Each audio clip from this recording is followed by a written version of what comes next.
Bonjour et bienvenue pour cette capsule vidéo numéro 7 du bloc 1 du cycle de formation du prix Diaspora et Développement. Cette capsule vous aidera à formuler des objectifs concrets basés sur une analyse de contexte préalable. Dans cette capsule, nous verrons comment construire, sur la base des éléments issus de votre analyse participative du contexte, les objectifs concrets de votre projet. Vous vous situez en toute fin du bloc 1 dans une séquence désormais spécifiquement dédiée à la formulation des objectifs. Dans cette phase, vous passez donc à la formulation, à la planification de votre projet. Les objectifs de cette capsule sont de savoir comment transformer des problèmes identifiés dans votre contexte en objectifs de changement positif apportés grâce à votre projet, de définir ensuite votre cadre d'intervention et finalement de définir ce qu'on intitule la chaîne logique de votre projet, c'est-à-dire la chaîne de causalité qui sous-tendra votre action et qui constitue la base du cadre logique.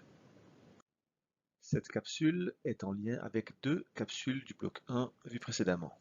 Tout d'abord, la capsule 1 du bloc 1 qui vous présentait notamment le concept de cycle de projet. Jusqu'ici, les capsules ont porté sur la phase d'identification. Désormais, vous entrez dans la phase de conception de projet. Une conception qui, comme le schéma l'indique, est en lien direct avec la phase précédente d'identification de votre contexte d'intervention. Cette capsule est également en lien direct avec la capsule 4 du bloc 1 qui vous présentait un outil très important, l'arbre à problème. À ce stade, n'hésitez pas à visionner une nouvelle fois ces deux capsules si des éléments ne sont pas clairs pour vous.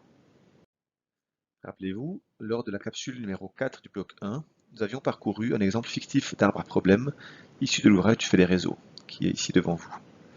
Un problème principal avait été posé, ainsi que ses conséquences, mais aussi ses causes et multiples sous-causes. À ce stade, vous devrez notamment vous poser les questions suivantes.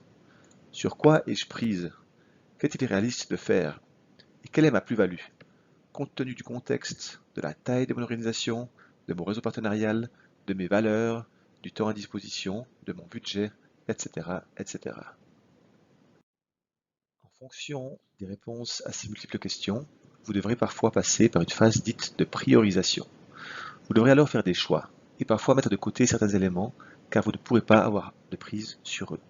Dans cet exemple, vous allez par exemple décider que vous ne pourrez pas, avec votre projet, agir sur la problématique du manque d'accès à des semences de qualité, ni sur le phénomène de désertification, ni encore sur le manque de moyens des populations concernées. Il est alors évident que vous ne pourrez pas agir sur certaines des conséquences de ces éléments.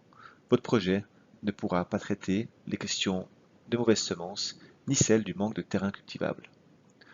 Vous devrez peut-être également décider que votre projet ne peut pas avoir une influence sur la problématique de la dénutrition, ni sur celle de l'immigration. Voici ce que donnerait donc votre AVA-problème à l'issue de la phase de priorisation. L'exercice consiste désormais à traduire le problème, ses causes et conséquences négatives, en situations positives souhaitées grâce à l'apport de votre projet. Si l'on commence par le haut de votre arbre, les conséquences, leur traduction positive pourrait être que les revenus augmentés, mais surtout durables, soient acquis à l'issue de votre intervention. Pour le problème principal, on pourrait imaginer qu'il s'agisse que la production de légumineux est augmentée grâce à votre projet. Chacune des causes principales est ensuite traduite en situations positives souhaitées, ainsi que les sous-causes. En reliant les éléments entre eux, vous obtenez ce qu'on appelle la chaîne logique de votre intervention. Dans ce cas, votre chaîne logique est qu'en construisant des puits et en améliorant le réseau d'irrigation, une meilleure disponibilité de l'eau sera assurée, qu'en formant les personnes concernées dans tel ou tel domaine, les techniques agricoles s'améliorent, et qu'en organisant des partages d'expériences avec des structures existantes, les populations concernées s'organisent en coopératives. Vous faites ensuite l'hypothèse, sur la base de l'analyse de votre contexte, que la meilleure disponibilité de l'eau, l'amélioration des techniques culturelles et l'organisation des personnes en coopérative favorisent une augmentation de la production de légumes, garantissant au final des revenus durables aux personnes concernées par votre projet. C'est ce qui constitue votre hypothèse de changement. Il vous permet de passer de l'arbre à problème, issu de votre contexte, aux objectifs de changement de votre projet. Dans le jargon de la coopération, on parle du passage de l'arbre à problème à l'arbre à objectif, parfois également appelé arbre à solution. Très bien, vous êtes arrivé à la fin de cette capsule. Les prochaines capsules que je vous invite à consulter dans la suite de votre parcours, maintenant que vous entrez dans la phase de construction, de conception de votre projet, sont celles liées au cadre logique.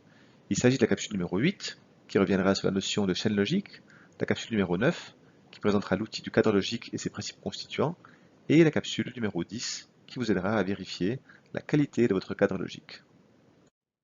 Avant de vous quitter, je vous invite à mettre en pratique l'outil présenté. Tout d'abord, en réfléchissant à la nécessité ou non de prioriser vos actions, puis en établissant votre arbre à objectifs. À l'issue de l'exercice, pensez à vérifier les résultats. Est-ce que votre chaîne logique tient la route? Y a-t-il un lien logique et plausible entre les différents éléments de votre arbre à objectifs? Pour cela, vous pouvez également vous aider du document du fait des réseaux, dont l'exemple de cette capsule est tiré, qui est disponible sur AgoraKit.